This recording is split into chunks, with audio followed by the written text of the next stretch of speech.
കഴിഞ്ഞ ലോക്സഭാ തിരഞ്ഞെടുപ്പിന് ശേഷം പ്രതീക്ഷയുടെയും ആഹ്ലാദത്തിൻ്റെയും സുഗന്ധം പൊഴിക്കുന്ന ഒരു പൂക്കോടിയായി ജനങ്ങളുടെ മുമ്പിൽ നിൽക്കേണ്ട പാർട്ടിയായിരുന്നു കോൺഗ്രസ്, അല്ലെങ്കിൽ കേരളത്തിലെ കോൺഗ്രസ്. കാരണം അത്തരം ഉജ്ജ്വലമായ ഒരു വിജയമാണ് ആ തിരഞ്ഞെടുപ്പിൽ അവർ നേടിയത്, UDF നേടിയത്. പക്ഷേ ഇന്ന് ദൗർഭാഗ്യവശാൽ കേരളത്തിലെ കോൺഗ്രസ് പാർട്ടിയിൽ നിന്ന് ദുർഗന്ധമാണ് വമിക്കുന്നത്. കൂടോത്രത്തിൻ്റെ, ആഭിചാരത്തിൻ്റെ, ക്ഷുദ്രപ്രയോഗത്തിൻ്റെ അസഹ്യമായ ദുർഗന്ധം.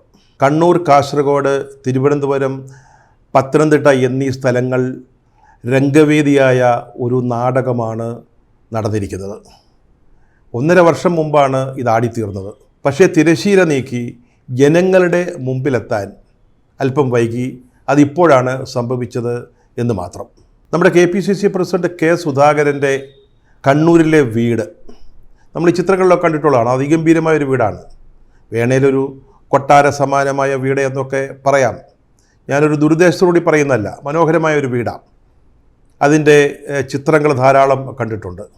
ഏതാണ്ട് 1.5 ഉയരമുള്ള മതിലുണ്ട്. അതുപോലെ തന്നെ നിറയെ CCTVകൾ ഘടിപ്പിച്ചിട്ടുണ്ട്. അത്തരത്തിൽ അങ്ങനെ ആർക്കൊന്നും കടന്നു ചെല്ലാൻ പറ്റാത്ത, അല്ലെങ്കിൽ സുധാകരൻ്റെ അനുമതിയില്ലാതെ ആർക്കും എത്തിപ്പെടാൻ വയ്യാത്ത ഒരു വീട്. കാരണം അത് വളരെ സ്വാഭാവികമാണ്. സുധാകരന് സുരക്ഷാ ഭീഷണിയുണ്ട്, അദ്ദേഹത്തിന് ധാരാളം ശത്രുക്കളുണ്ട്. അതുകൊണ്ടൊക്കെ തന്നെയാണ് അത്തരത്തിലുള്ള സംവിധാനങ്ങൾ അവിടെ ഒരുക്കിയിരിക്കുന്നത്. ആ വീട്ടിൽ ഞാനീ പറഞ്ഞ 1.5 വർഷം മുമ്പ് ഒരു ഉത്ഖനനം നടക്കുകയാണ്, ഒരു എക്സ്കവേഷൻ. പത്തനംതിട്ടയിൽ നിന്ന് വന്ന ഒരു മഹാമാന്ത്രികൻ്റെ കാർമ്മികത്വത്തിലാണ് ഈ ഉത്ഖനനം നടക്കുന്നത്. ഭൂമി കുഴിച്ചു ചെന്നപ്പോൾ അപകടകരമായ ചില സാധനങ്ങൾ കണ്ടെത്തി. ഈ തെയ്യക്കോലത്തിൻ്റെ തകിടിൽ തീർത്ത ഒരു ചെറിയ രൂപം, അതുപോലെ തന്നെ മറ്റ് ശരീരഭാഗങ്ങളുടെ രൂപങ്ങൾ, പിന്നെ മറ്റു ചില തകിടുകളിലൊക്കെ എന്തൊക്കെയോ എഴുതുകയോ കോറി വരയ്ക്കുകയോ ഒക്കെ ചെയ്തിട്ടുണ്ട്. അതൊക്കെ പൊതിഞ്ഞ് കെട്ടി ഭദ്രമായ നിലയിൽ ഈ വീടിൻ്റെ ഒരു മൂലയിൽ, അത് കന്നിമൂലയിൽ എന്നാണ് മാധ്യമങ്ങൾ പറയുന്നത്, അവിടെ കുഴിച്ചിട്ടിരിക്കുന്നത് കണ്ടെത്തുകയുണ്ടായി. ഇത് സുധാകരനെതിരെ അദ്ദേഹത്തെ തീർക്കാൻ വേണ്ടി ആരോ നടത്തിയ കൂടോത്ര പ്രയോഗമായിട്ടാണ് ഇപ്പോൾ മനസ്സിലാക്കുന്നത്. സാധാരണഗതിയിൽ ഇത്തരം ക്ഷുദ്രപ്രയോഗങ്ങളോ കൂടോത്രമൊക്കെ ഉണ്ടായാൽ അതിനൊരു മറുക്രിയ, ഒരു മറുപ്രയോഗം ചെയ്യുന്ന ഒരു രീതിയുണ്ട്. അതിവിടെ സംഭവിച്ചോ, പത്തനംതിട്ടയിലെ ഈ മഹാമാന്ത്രികൻ അത്തരത്തിലുള്ള എന്തെങ്കിലും ക്രിയകൾ നടത്തിയോ എന്ന് നമുക്ക് തൽക്കാലം അറിവില്ല. നമ്മുടെ പ്രസിഡന്റിന് ചില ശാരീരിക അസ്വസ്ഥതകൾ ഉണ്ടായപ്പോൾ നമ്മുടെ കാസർഗോഡ് MP രാജ്മോഹൻ ഉണ്ണിത്താനാണ് ഈ സംശയം ആദ്യം പറഞ്ഞത്. പ്രസിഡൻ്റെ ആരെങ്കിലും എന്തെങ്കിലും കൂടോത്രങ്ങൾ, മാരണങ്ങൾ ചെയ്തതാണോ എന്ന് നോക്കേണ്ടതുണ്ട് എന്ന്. അപ്പോൾ സ്വാഭാവികമായിട്ടും അദ്ദേഹത്തിൻ്റെ ഉപദേശമനുസരിച്ച് പത്തനംതിട്ടയിൽ നിന്ന് ഒരു മാന്ത്രികൻ എത്തുന്നു. അദ്ദേഹത്തിൻ്റെ നേതൃത്വത്തിലാണ് ഈ ഭൂമി കുഴിക്കലും ചില തകിടുകളും മറ്റും കണ്ടെത്തുകയും ചെയ്തിരിക്കുന്നത്. അത് പക്ഷേ തൽക്കാലം രഹസ്യമാക്കി വയ്ക്കുകയാണ് ചെയ്തത്. പക്ഷേ എന്നിട്ടും ശാരീരിക അസ്വസ്ഥതകൾ അങ്ങോട്ട് മാറുന്നില്ല എന്ന് തോന്നിയപ്പോൾ തിരുവനന്തപുരത്തെ KPCC ഓഫീസിൽ സുധാകരൻ ഇരിക്കുന്ന ഇരിപ്പിടത്തിന് താഴെ തിരയുന്നു. KPCC ഓഫീസിന് ചുറ്റും ചില തെരച്ചിൽ നടക്കുന്നു. അവിടെ നിന്നൊക്കെ സമാനമായ ചില സാധനങ്ങൾ, ഈ മാന്ത്രിക ഉപകരണങ്ങൾ, അതായത് ക്ഷുദ്രപ്രയോഗത്തിന് ഉപയോഗിക്കുന്ന ചില സാധനങ്ങൾ കണ്ടെത്തിയെന്നാണ് പറയുന്നത്. ഇതിൽ നിന്ന് പ്രാഥമികമായി ഉണ്ടാകുന്ന ഒരു നിഗമനമെന്ന് പറയുന്നത് ഈ കൂടോത്രം ചെയ്യുന്ന കാര്യത്തിൽ കോൺഗ്രസ്സുകാർ കൂടുതൽ പ്രൊഫഷണലായി എന്നുള്ളതാണ്. പണ്ടൊക്കെ കോഴിമുട്ട, അല്ലെങ്കിൽ പൂവൻ കോഴിയുടെ തല, പന്നിയുടെ തല, ഇതിലൊക്കെയാണ് ഈ കൂടോത്രം അല്ലെങ്കിൽ ക്ഷുദ്രപ്രയോഗങ്ങളൊക്കെ ചെയ്തിരിക്കുന്നത്. ഇപ്പോൾ കൂടുതൽ ശാശ്വത മൂല്യമുള്ള തകിട് ഒരു മാധ്യമമാക്കി മാറ്റിയിരിക്കുന്നുവെന്നാണ് കണ്ണൂരിൽ നിന്നുള്ള ഈ സംഭവത്തിൽ നിന്ന് നമുക്ക് മനസ്സിലാകുന്നത്. ഇനി വേണമെങ്കിൽ ഇത് കമ്പ്യൂട്ടർ വഴി ചെയ്യാവുന്നതേ ഉള്ളൂ. മിടുക്കനായ ഒരു കമ്പ്യൂട്ടർ വിദഗ്ധന് ഇതിൻ്റെ ആപ്പുകൾ സൃഷ്ടിക്കാനായിട്ട് സാധിക്കും, ഉണ്ടാക്കാൻ സാധിക്കും. അങ്ങനെ ഒരെണ്ണം ഉണ്ടാക്കി വിപണിയിൽ ഇറക്കിയാൽ നല്ല ഒന്നാം തരം കച്ചവടം കിട്ടും എന്ന കാര്യത്തിൽ യാതൊരു സംശയമില്ല. കോൺഗ്രസ്സുകാർ തന്നെ വൻതോതിൽ ഇത് വാങ്ങിച്ചോളും. കാരണം എതിരാളികളെ തകർക്കാൻ ഇതൊരു പറ്റിയ ആയുധമാണെന്ന് ഇപ്പോൾ മനസ്സിലായിരിക്കുകയാണ്, തെളിഞ്ഞിരിക്കുകയാണ്. ഏതെങ്കിലും ഒരു കമ്പ്യൂട്ടർ വിദഗ്ധന് ഈ വഴിക്ക് ഒരു പരീക്ഷണം നടത്താവുന്നതേ ഉള്ളൂ. അർത്ഥശൂന്യവും അബദ്ധജടിലവുമായ ഒരു വിഷയമാണെങ്കിലും ഇതിനകത്ത് ചില ചോദ്യങ്ങളൊക്കെ അന്തർഭവിച്ചിട്ടുണ്ട്. അതിൽ ചിലതൊക്കെ രാഷ്ട്രീയ പ്രാധാന്യമുള്ളതുമാണ്. ഞാൻ നേരത്തെ പറഞ്ഞതുപോലെ സുധാകരൻ്റെ വീടെന്ന് പറയുന്നത് അങ്ങനെ ആർക്കും പെട്ടെന്ന് കടന്നു ചെല്ലാൻ പറ്റുന്നതല്ലെന്ന് നേരത്തെ തന്നെ നമ്മൾ പറഞ്ഞല്ലോ. അപ്പോൾ എങ്ങനെയാണ് സുധാകരനോട് ശത്രുതയുള്ള ആരെങ്കിലും ഒരാൾ ഈ വീടിൻ്റെ അല്ലെങ്കിൽ മതിൽക്കെട്ടിനുള്ളിൽ കടന്ന് ഈ വക സാമഗ്രികൾ, കൂടോത്രത്തിൻ്റെ സാമഗ്രികൾ, അനുസാരികൾ എങ്ങനെ അവിടെ കുഴിച്ചിട്ടു? ഞാൻ പറഞ്ഞല്ലോ, ഉയർന്ന മതിലുണ്ട്, CCTV ഉണ്ട്. ഈ CCTVയിൽ എന്തെങ്കിലും പതിഞ്ഞതായിട്ട് ആരും ഒന്നും പറയുന്നുമില്ല. ഇതെങ്ങനെ സാധിച്ചു? ഇതിൽ നിന്ന് പ്രഥമ ദൃഷ്ടിയാ നമുക്ക് മനസ്സിലാക്കാവുന്നൊരു കാര്യം കള്ളൻ കപ്പലിൽ തന്നെ ആണ് എന്നുള്ളതാണ്. രണ്ടാമത്തെ ചോദ്യം, എങ്ങനെ ഇത് പുറത്തു വന്നു? ആരാണ് 1.5 കൊല്ലം മുമ്പ് നടന്ന ഒരു പ്രക്രിയയുടെ വിഷ്വലുകൾ, ദൃശ്യങ്ങൾ പുറത്തേക്ക് വിട്ടത് അല്ലെങ്കിൽ പുറത്തേക്ക് വന്നത്? ഈ സുധാകരൻ തൻ്റെ ഒപ്പം കൂടുന്ന ഭൂതഗണങ്ങളെയൊക്കെ വല്ലാതെ വിശ്വസിക്കുന്ന ഒരാളാണെന്നാണ് ഞാൻ മനസ്സിലാക്കിയിട്ടുള്ളത്.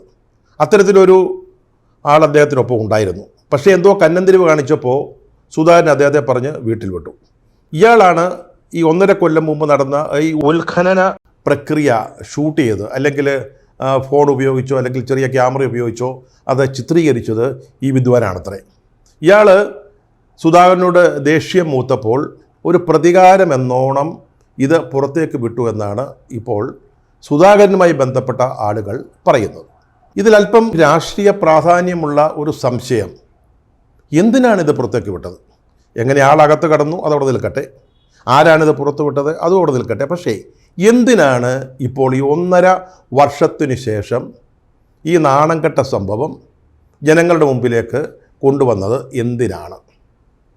നമുക്ക് വ്യക്തമായ ഉത്തരമില്ല. വെറും ഊഹാപോഹങ്ങളോ അല്ലെങ്കിൽ ചില ധാരണകളോ മാത്രമാണുള്ളത്. ലോക്സഭാ തെരഞ്ഞെടുപ്പിൽ വൻ വിജയം നേടിയെങ്കിലും ഇനി 2 തെരഞ്ഞെടുപ്പുകൾ കൂടി വരാനിരിക്കുകയാണ്, തദ്ദേശ ഭരണ സ്ഥാപനങ്ങളിലേക്ക് പിന്നെ നിയമസഭയിലേക്ക്.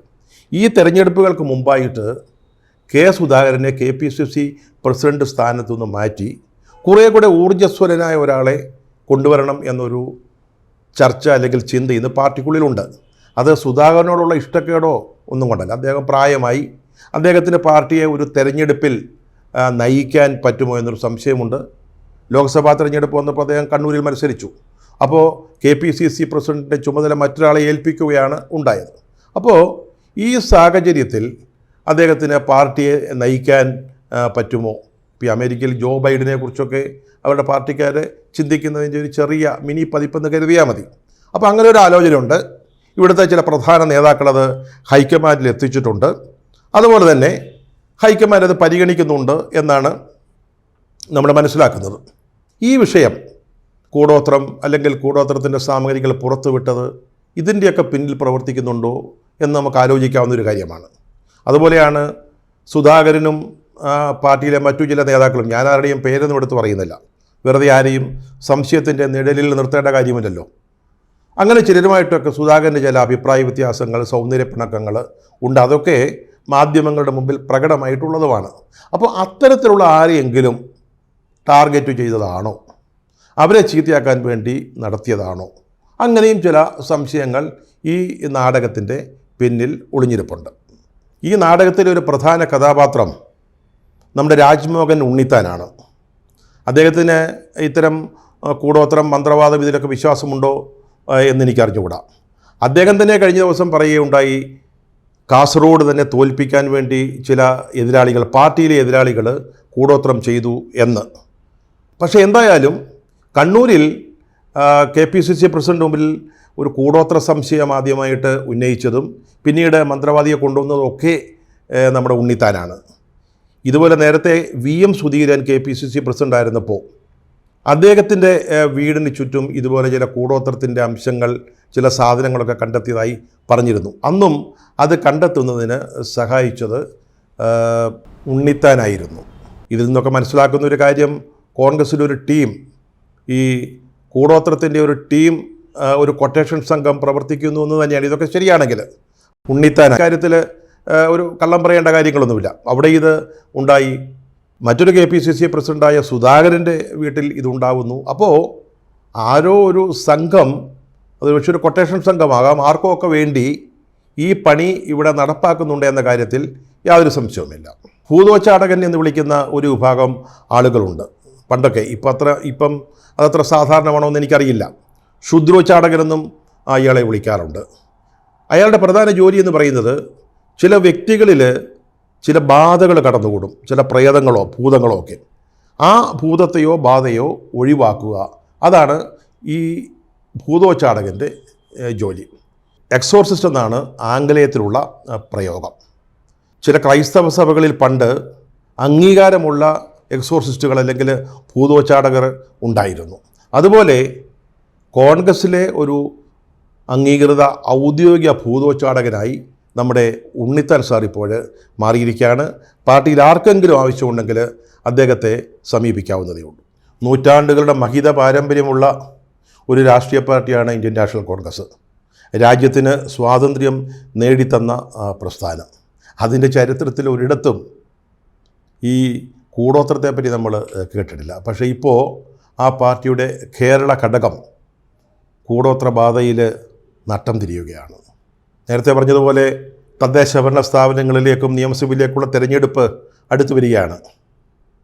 UDFന് കോൺഗ്രസിൻ്റെ ഒരു നല്ല സാധ്യതയാണ് ഇപ്പോഴും ഉള്ളത്. ലോക്സഭാ തിരഞ്ഞെടുപ്പിൽ ജനങ്ങൾ അവരുടെ കൂടെ നിന്നു. അവരുടെ മുമ്പിൽ സ്വയം അപഹാസ്യമാവുന്ന രീതിയിലേക്ക് കോൺഗ്രസ് മാറുകയാണെന്നാണ് ഇത്തരം സംഭവങ്ങൾ സൂചിപ്പിക്കുന്നത്. നമ്മളൊരു കാര്യം മനസ്സിലാക്കണം.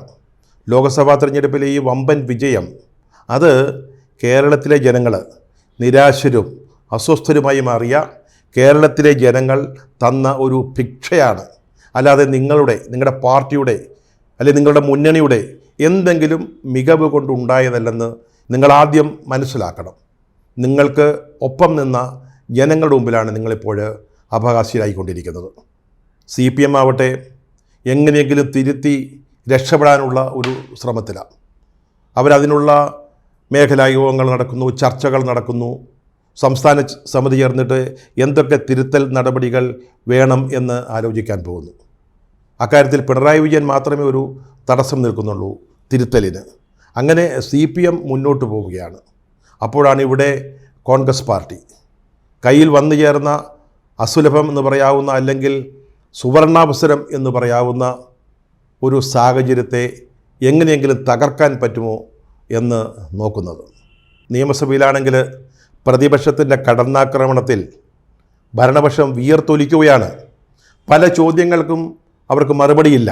അപ്പോഴാണ് അവരുടെ മുമ്പിലേക്ക് ഒരു സ്വർണ്ണ താലത്തിലെന്നോണം ഈ കൂടോത്രത്തെ എടുത്ത് വെച്ചു കൊടുക്കുന്നത്. കേരളത്തിലെ കോൺഗ്രസ്സിനോട് ഒരു ചോദ്യം ചോദിച്ചോട്ടെ. കോൺഗ്രസ്സേ, നിങ്ങൾ ഏതു കാലത്താണ്, ഏതു ലോകത്താണ് ജീവിക്കുന്നത്?